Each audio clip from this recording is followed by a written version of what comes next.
Hello दोस्तों, नमस्कार। मैं रंजीत श्रीवास्तव आप सभी का आइडियल इंस्टीट्यूट के यूट्यूब चैनल पर स्वागत करता हूं।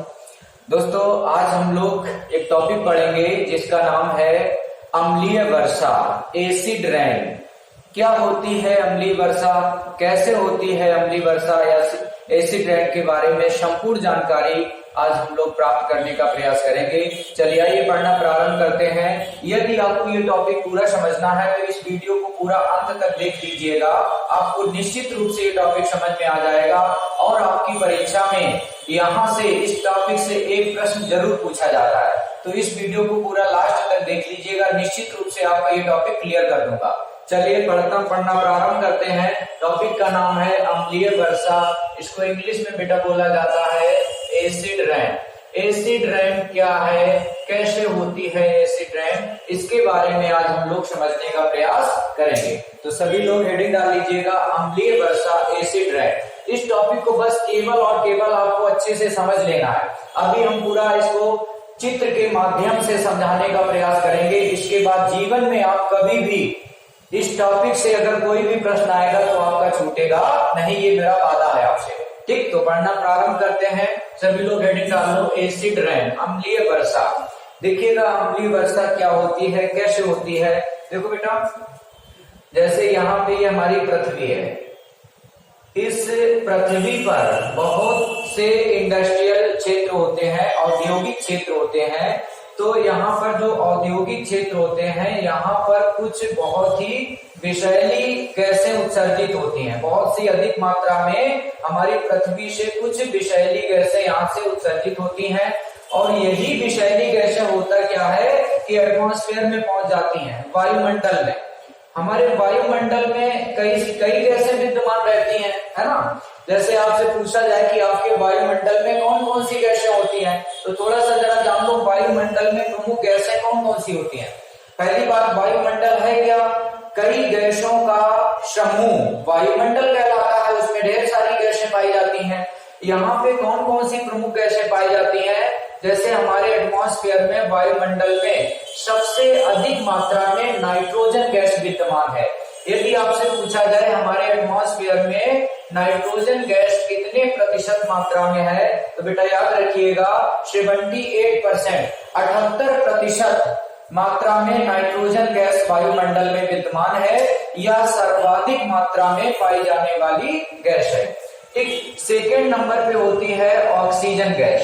द्वितीय सर्वाधिक मात्रा में वायुमंडल में पाई जाने वाली जो गैस है वो है आपकी ऑक्सीजन। कितनी होती है, 20.93%, है ना। इसी को बेटा राउंड फिगर में 21% कह दिया जाता है, लेकिन इसकी जो एग्जैक्ट संख्या है वो है 20.93%, यानी 20.93% मात्रा में आपकी ऑक्सीजन गैस वायुमंडल में विद्यमान है। ठीक, अब देखो ये दो गैसों का जो है परसेंट आप याद कर लो। इसके बाद की प्रमुख गैसों का परसेंट कैसे याद करना है आपको, जैसे तीसरी सर्वाधिक मात्रा में पाई जाने वाली जो गैस है वो है आर्गन।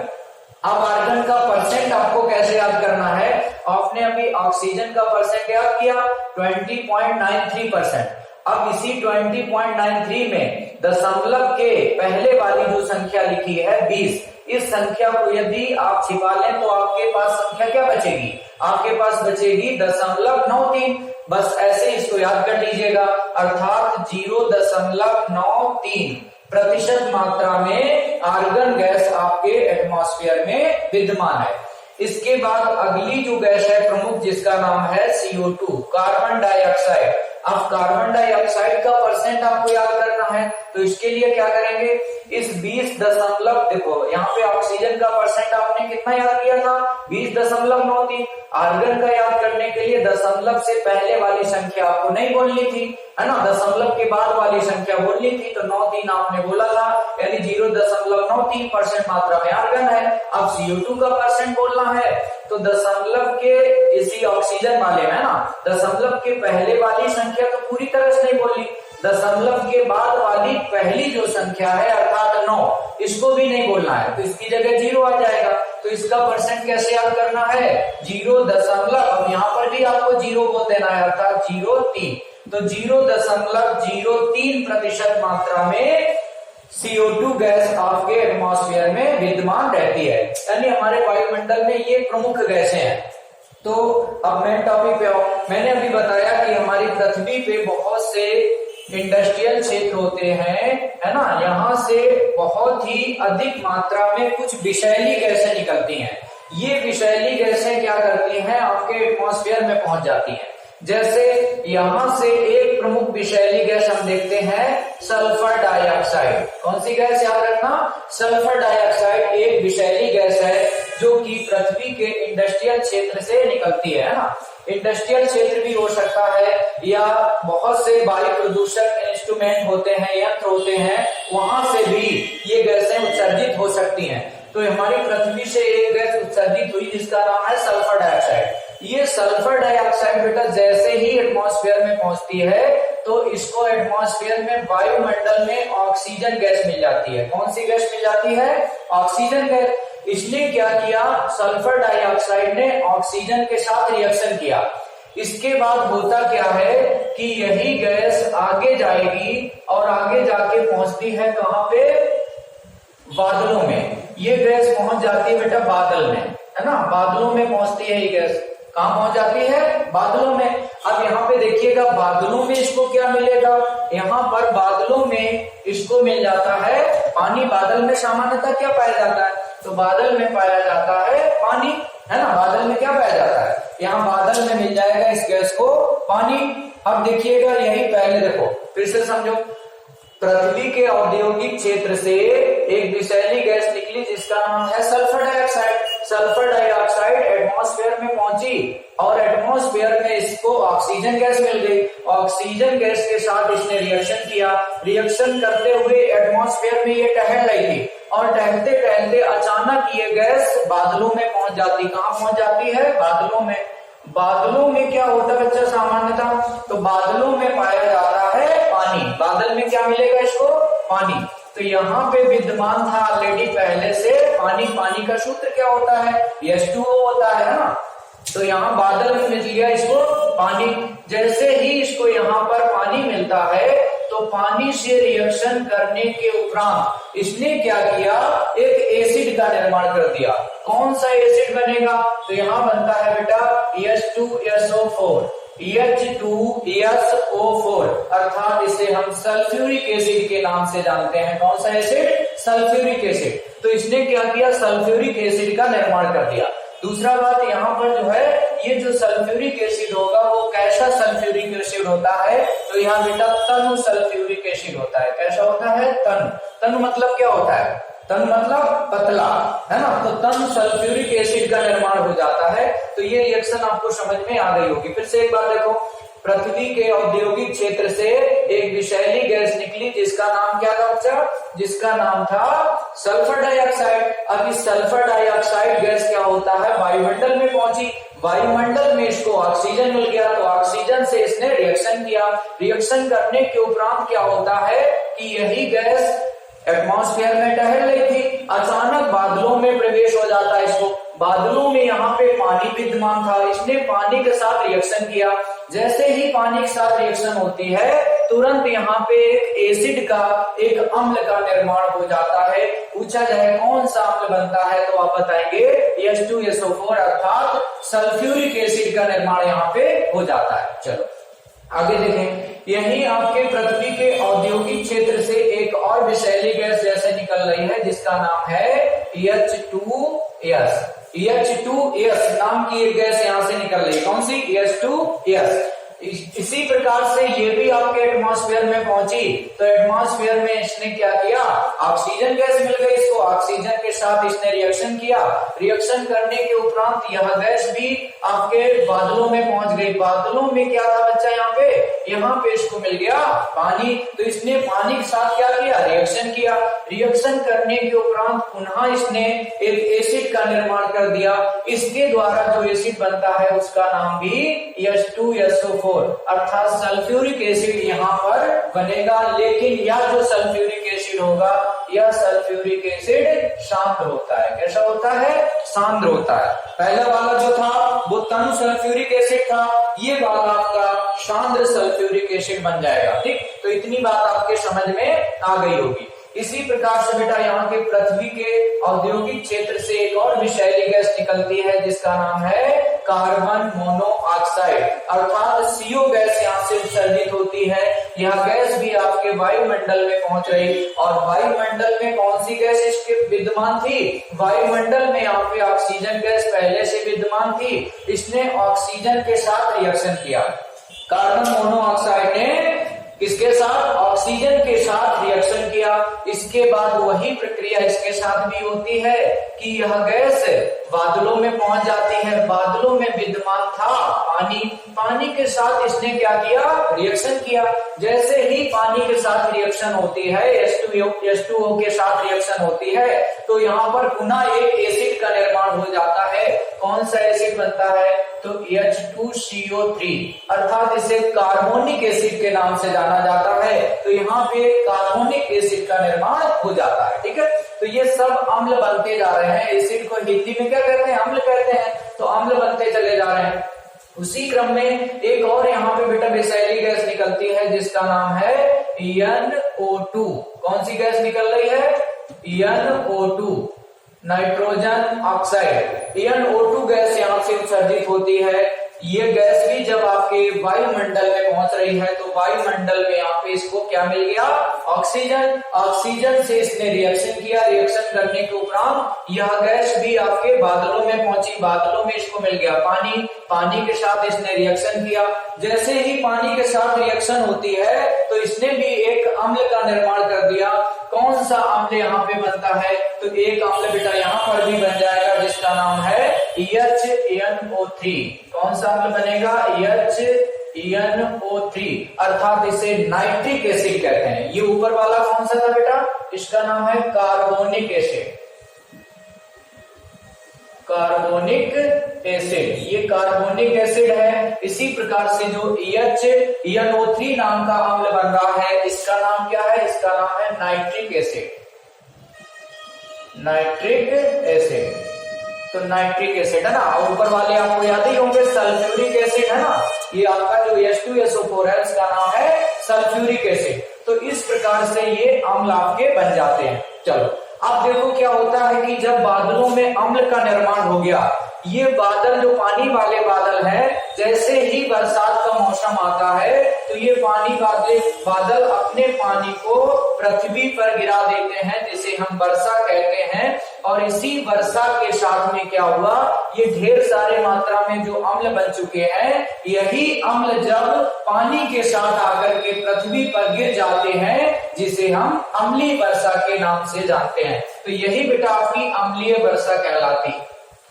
अम्लीय वर्षा यानी पानी के साथ में अम्ल का बरसना। फिर से समझो इसकी परिभाषा, पानी के साथ में अम्ल का बरसना ही अम्लीय वर्षा कहलाता है। अब इसमें पूछा जाए कौन कौन से अम्ल बरसते हैं, तो यहाँ पे बेटा सल्फ्यूरिक एसिड है ना, कार्बोनिक एसिड हो गया, नाइट्रिक एसिड हो गया, ये सब अम्ल आकर के पृथ्वी पर गिर जाते हैं।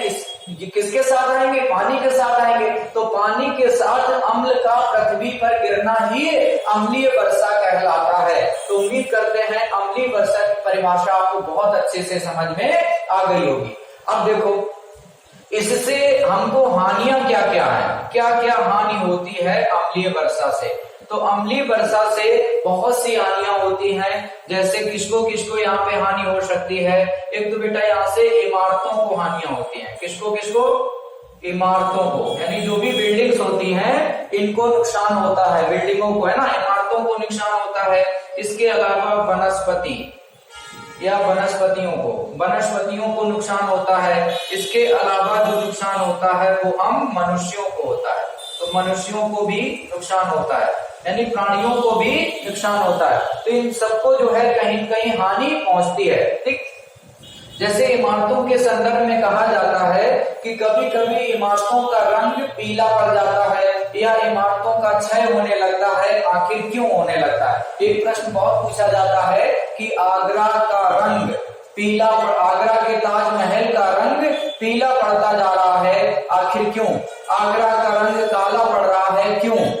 आगरा के ताजमहल का, सॉरी है ना, आगरा के ताजमहल का रंग काला पड़ता जा रहा है, पीला पड़ता जा रहा है, उसका क्षरण हो रहा है, क्यों हो रहा है, इसकी वजह क्या है। तो ये प्रश्न बहुत आपकी परीक्षा में पूछा जाता है। क्या प्रश्न पूछा जाता है? ताजमहल के संदर्भ में, क्योंकि ताजमहल आपके विश्व विरासत में शामिल है। तो यहां से बहुत प्रश्न पूछा जाता है कि ताजमहल का रंग काला क्यों पड़ रहा है, ताजमहल का रंग पीला क्यों पड़ रहा है, ताजमहल का क्षय क्यों हो रहा है, इन सब की वजह आप जानेंगे। चलो अब देखो यहाँ से संबंधित जो प्रश्न आएंगे वो कैसे आपको सॉल्व करने हैं। देखो, जो सल्फर डाइऑक्साइड गैस है SO2 है ना, इसकी वजह से इमारतों का क्षय होता है। इसकी वजह से क्या होता है? क्षय। क्षय मतलब क्षरण, है ना।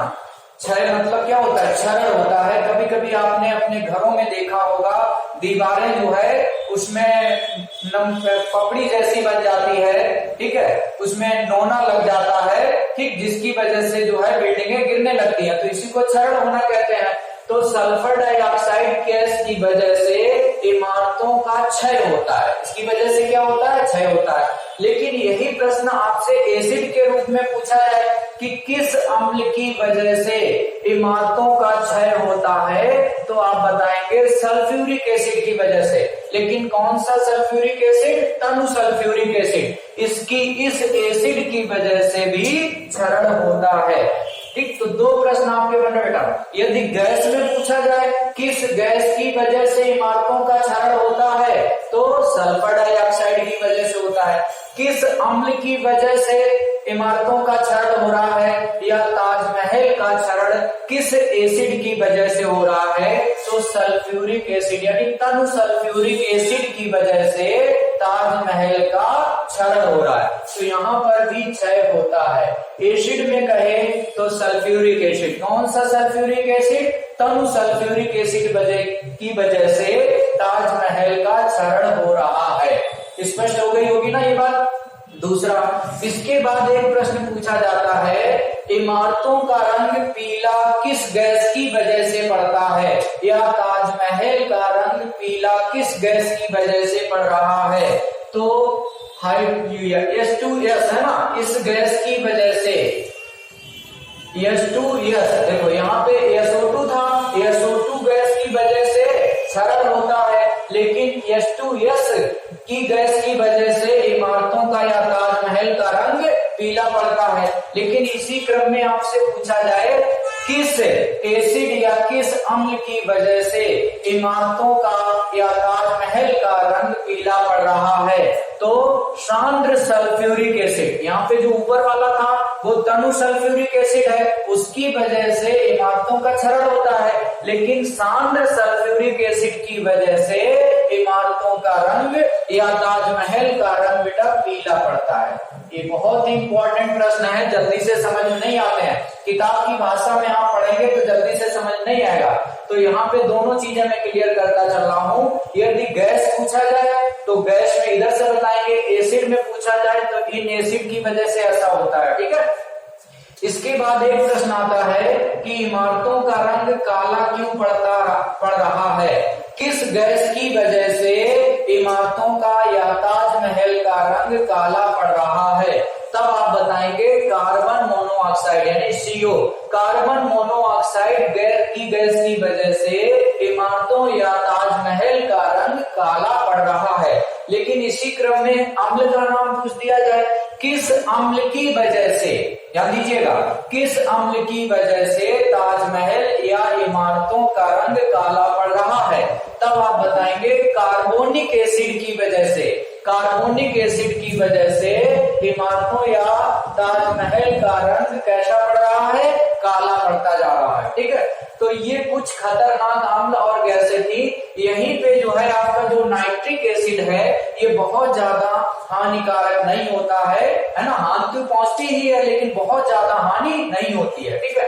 तो इस प्रकार से इमारतों को नुकसान होता है, वनस्पतियों को नुकसान पहुंचता है इस अम्लीय वर्षा से, और मनुष्यों को नुकसान होता है बेटा। इसी अम्लीय वर्षा की वजह से मनुष्य को एक भयानक रोग लग जाता है जिसे हम चर्म रोग के नाम से जानते हैं। कौन सा रोग? चर्म रोग। आपसे पूछा जाए चर्म रोग मुख्यतः किसकी वजह से होता है, तो अम्लीय वर्षा की वजह से मनुष्यों में चर्म रोग हो जाता है। जब अम्लीय वर्षा होती है और इस अम्लीय वर्षा में यदि व्यक्ति नहा ले, स्नान कर ले, तो निश्चित रूप से उसको चर्म रोग होने की संभावना रहेगी।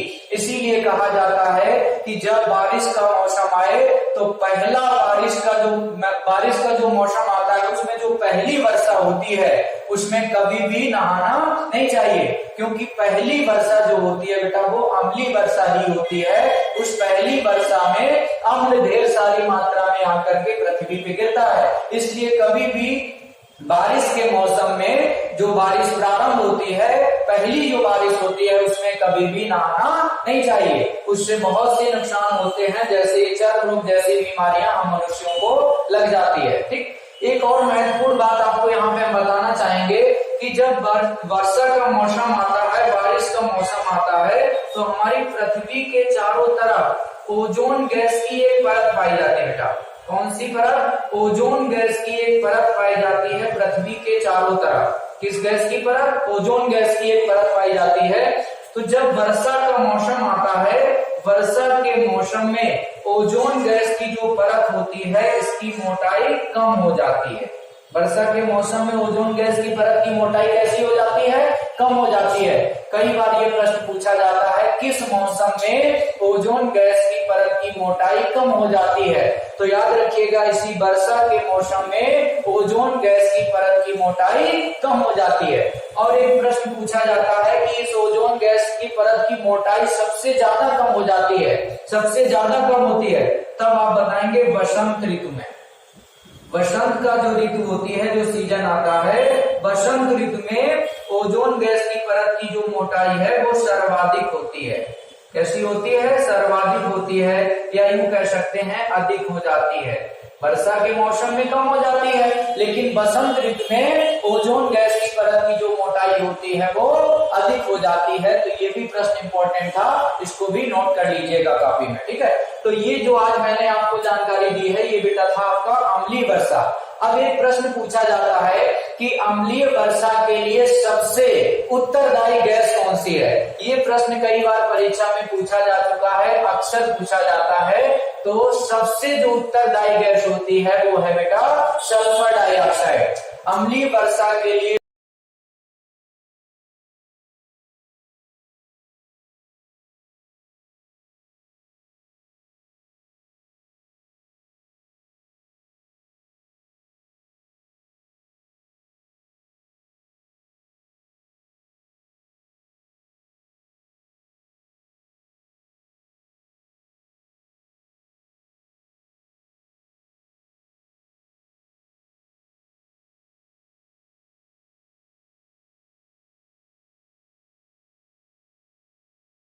समझ में नहीं आया, क्या चीज आपको नहीं समझ में आई है वो आप कमेंट करके हमें जरूर रिप्लाई करें। और यदि समझ में आ गया है तो आप सभी लोगों से निवेदन है कि हमारे इस YouTube चैनल को सभी लोग अधिक से अधिक लोग, मैं कहना चाहूंगा कि सब्सक्राइब कर दें और अपने दोस्तों में भी शेयर कर दीजिएगा।